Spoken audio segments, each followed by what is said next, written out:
Hi, good evening. Welcome to Hispanic Speakout TV.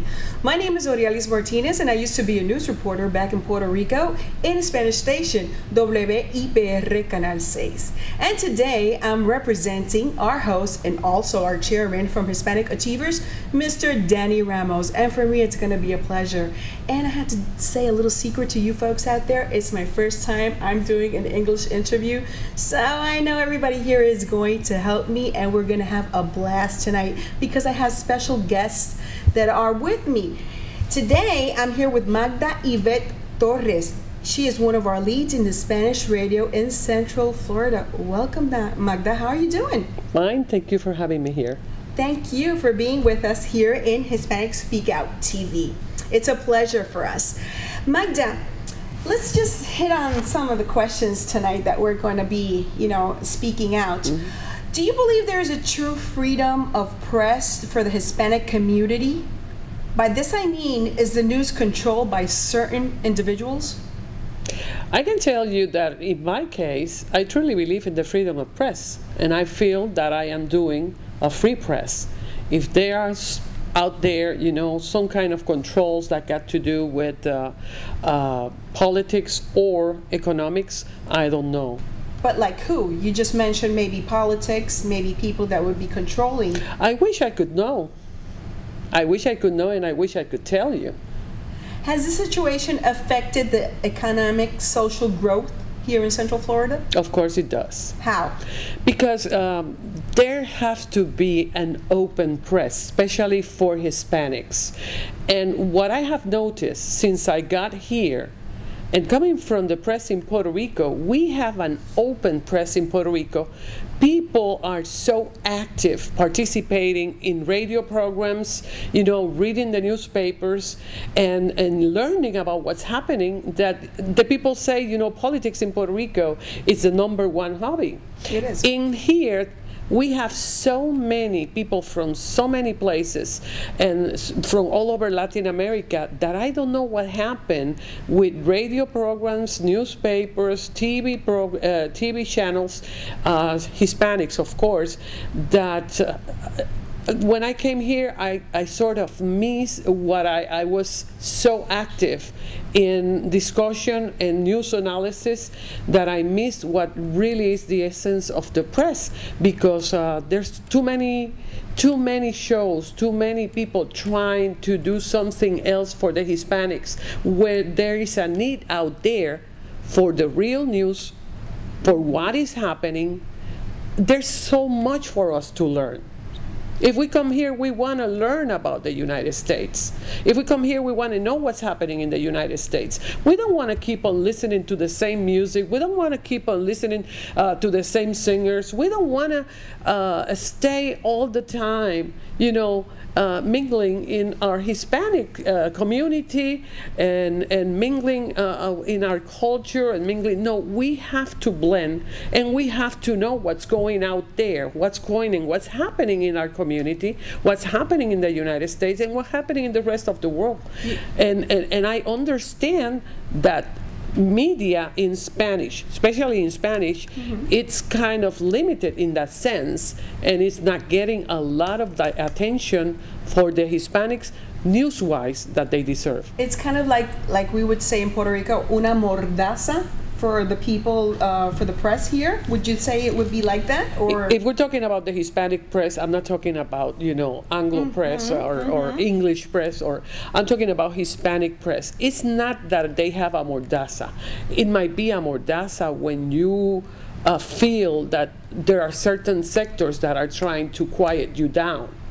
No, what I'm saying is that it's limited. You were saying it before. It's limited because I don't know if it's the media that thinks that Hispanics wants only salsa and merengue and listen to soap operas and listen to all kind of competition shows and music shows, and no, that's not just it. It's not it, because I have proven since I got here. I've been doing this show since 2003 here in Orlando, okay. And I have noticed that the people in Orlando, even people that like a housewife that stay at home and take care of kids, they want to listen to the news. Definitely. They want to know what's happening in politics. They want news analysis. And I corroborated that it was true that people wanted this type of shows.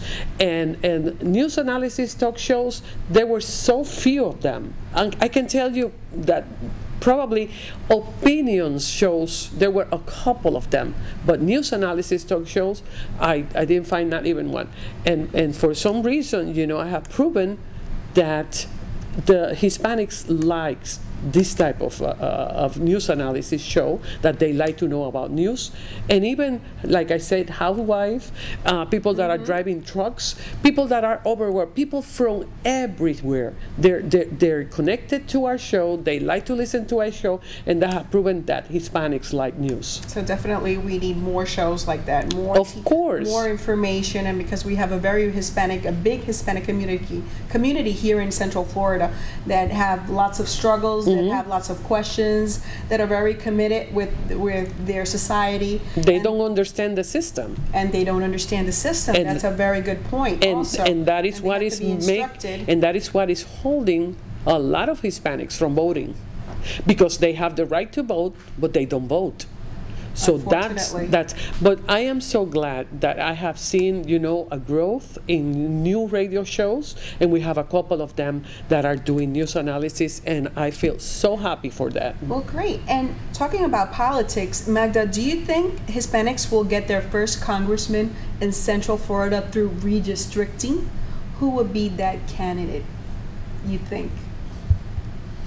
That is a tough question. Yeah. That is a tough question. I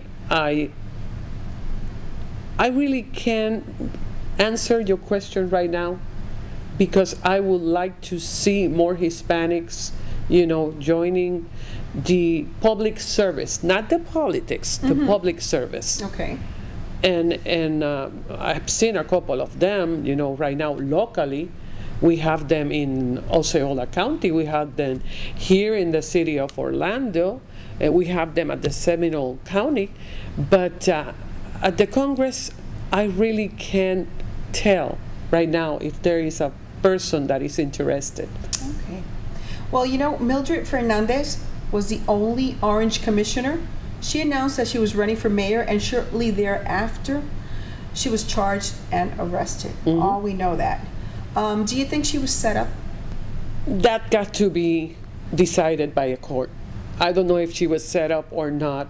The only thing that I can tell about Mildred had the best chance of her life. But for me, Mildred got into a wrong path of power. And sometimes when you taste power, you tend to make mistakes and forget about what is the reason you were elected. So probably I have seen Mildred in many times, and especially, you know, the way she was behaving towards some media and some press members regarding her work, and whenever we approach her to try to interview her, you know, she was kind of using her power to intimidate the media people, and that's when I realized that Mildred was using her power in a wrongful way. And that's why I don't know, she had the best chance of her life. And according to your question, what happened to her has got to be decided in court. And that would be in a few months, I guess? Or October. In October? Yes. Okay. The United States credit Mildred is rating has been downgrading from AAA to AA+. And we've been hearing a lot of news during these past weeks about the situation. Whose fault is the downgrading attributed to, if we have an opinion that we could have? Many administrations that totally forgot about the real sense of what is the use of the money of this nation. Too much going on, you know, selling out to different countries like China. And if I were to say that the United States is going through this, to me, it could have been saved, the situation that we're facing right now, by doing the right thing. If they were going to cut, social programs, if they were going to cut from the military, which I think is the best thing that is happening or could happen, the only thing that could have saved this nation was to also tax the people that can pay for the taxes. Right now, this nation is being supported by the working class. Mm-hmm. And if you take another working class that have gone up through the ladder of success, they are now, making $200,000 and $50,000, and they are over getting probably to the $500,000, $500,000. They're now millionaires or billionaires, big companies, the oil companies. Why not? If we are going to reduce the debt, you cannot do it by only counting so many programs and depending on the people to support that. You're going to have to show that you're going to create a balance between one thing and the other. If you're going to cut programs, go ahead and get some income. But that was denied by the Congress, mm-hmm. and they came to this agreement, and it wasn't sufficient to satisfy all these credit or accreditation companies that did what they did last Friday. Well, and how is this negative economy then, or climate, affecting the Hispanics here in Florida? According to everything that I have been reading, not only the Hispanics, all the minorities, mm-hmm. Hispanics and the Afro-Americans, among other minorities, have been losing a lot since all these recession problems started in 2007 and even before, because when we started losing our houses, and we're talking about the most affected has been the Hispanic community and also the Afro-American community. You just saw a couple of weeks ago some news relating that there is a huge separation between what is now the income of the Anglo-Americans and the minorities. In the middle, way down, are the Hispanics, and under the Hispanics are the Afro-Americans, and I cannot believe that if United States went all the way to create a strong working class, especially a middle class, why that middle class is going down and why it's affecting so much the Hispanic community and so many other minorities. I don't understand. Mm-hmm. Thank you, Magda, for being with us and sharing some of your opinions tonight here in Hispanic Speakout TV. We're going to do a little pause now. Hi, good evening. Welcome again to Hispanic Speakout TV. Our second guest for tonight is Betsy Fransechini. She is from Hispanic Outreach of Central Florida Democratic Party. Hi. Hi, thank you very much for the opportunity of being here. Thank you. Nice having you tonight. It. Great. Thanks. This is awesome. I have special people tonight with me. Well, Betsy, I want to share with you a few questions. All right. First of all, the United States is facing a major economic crisis. Representatives say that is the Democrats say it's the representatives, the Tea Party say it's them. Whose fault is it, really? I think the economic crisis it's not something that just occurred, recently. It's something that's been building up. And I think the importance of this is that we reach an agreement where we could come forward, move our economy in the right direction.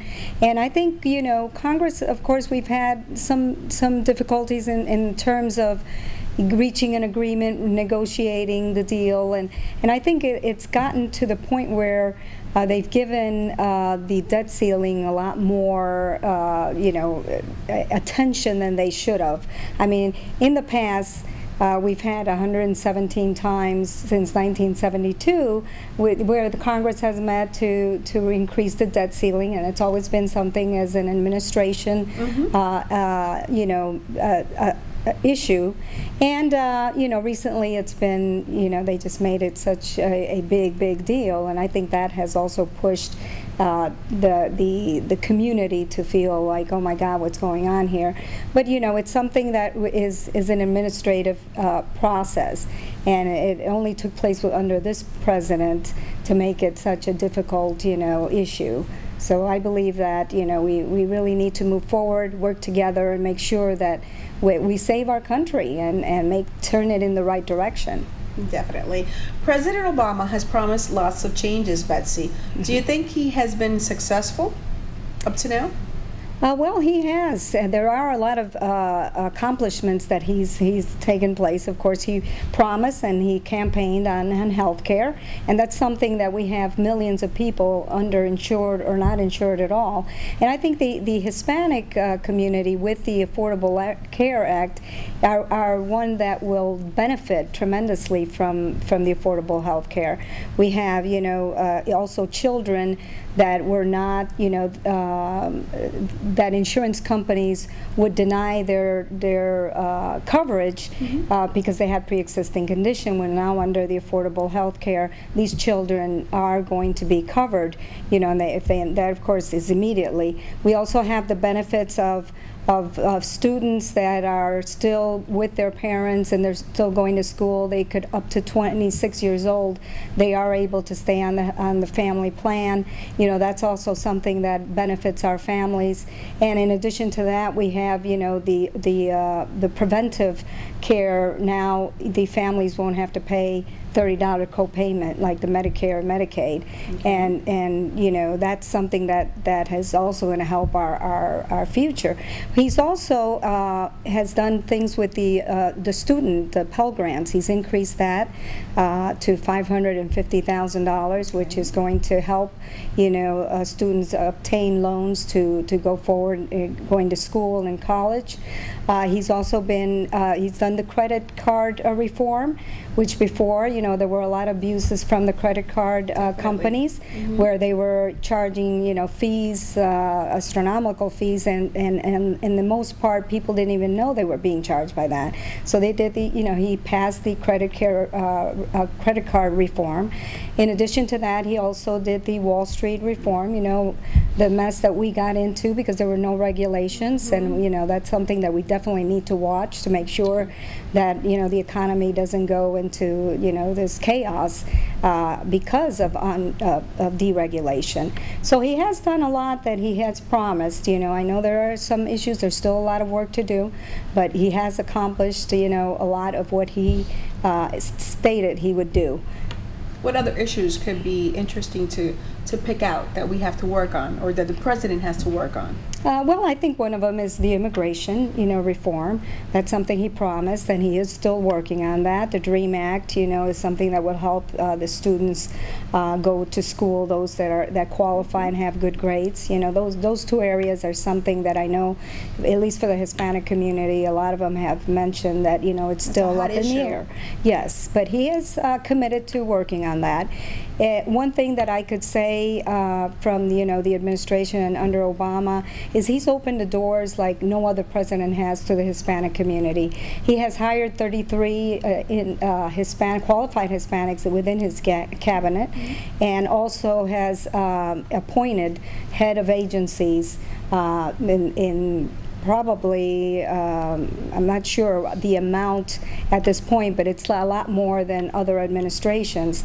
And he has the pulse on the Hispanic community. We just recently had the first Hispanic policy conference in the White House, where we were able, Latino leaders from 25 states, including Florida, met with top agents and administrative officials to discuss, how the Hispanic community may have better access to agency program, and also give input on what we feel on a local level should be done and should be seen, and changes made to these programs to make sure that more people have access to them. Do you think these programs are the Hispanic community, in other words, know about these programs, or are they aware of this? Well, that's one of the reasons that he wanted to meet with us also, is because the information is out there. If you go to the website, if you call, you go to whitehouse.gov or barackobama.com, you could also access to all these programs, and it's in Spanish also. But yes, we have to do a better job of informing and educating, the community of what's available out there from a federal standpoint to help the Hispanic community. And another question that I wanted to share with you tonight is the Democratic Party has always been seen like the party, or the poor party. Some people think about it that way. And of course that means endowment programs. With the looming deficit, is there no question that endowment programs would be cut off drastically? Well, first, to answer your first part, it's not the poor party. I think the Democratic Party has always been defended, the people, the middle class, the programs that help, the poor, and help just to make sure that they have the equal opportunities to move forward. I think a lot of the changes we have seen, for example, here in Florida, are actually causing the poor to be poorer, the middle class to drop. And if you read the New York Times report that came out this week, we have the Census Bureau reported that between 2005 and 2009, the median wealth of the Hispanics dropped 66%. We have seen that increase even more with the cuts in programs that help people, in terms of if they're unemployed, unemployment compensation, and programs that when these people are in that opportunity, lost opportunities, that's where they could go to make sure that they continue moving forward. And the Democratic Party has always defended the middle class, the working families, and defend those programs, because that's what keeps our economy going. Our working families are what strengthen this country. And if we drop those programs, and if we let those go and we don't defend them, we're going to see a higher disparity between the wealthy and those that are less fortunate. Betsy, what would you think would be the platform of the Democratic Party in the future? Well, I think it's always going to be part of looking for ways of giving the capacity and the resources to help those become more independent. And for example, small businesses, we have a program now that from the White House that is helping small businesses to obtain loans, and using nonprofit organizations to work with the small businesses and try to develop those in that area. We continue working, supporting. President Obama has now requested from Congress to extend the unemployment for those people that are still struggling to try to find a job. There are also incentive tax credits for employers that hire the veterans that are coming from, and are not able to find their own jobs. So, he's working to inject the economy and help those that mostly need it. How can we encourage people to vote? Oh, that's very important. That's very important, especially with the Hispanic community. As you know, the growth in population in Florida, we grew 55% because of the Hispanics in Florida, especially Central Florida. And we have, a low participation of voters. That come out. In 2008, we had a great amount of people coming out to vote, and we'd see that. But we have to make sure that people understand that there's been some changes in the election law that people should be aware of. If the person, for example, if the person has changed their address or their name, from and usually that affects more the women voters and college students that have a different address than the one here in campus. They need to be 37 days before elections. They need to go out and make sure in the supervisor of election that they make those changes, because what's happened is that in the past a person could go to the voter to vote the day of elections, and they could update their information there. Okay. But now they can't do it that same day. There's been a change that drastically impacts especially Hispanic voters, because they're the ones that move the most, and women because they changed their name, and also students because they live off campus.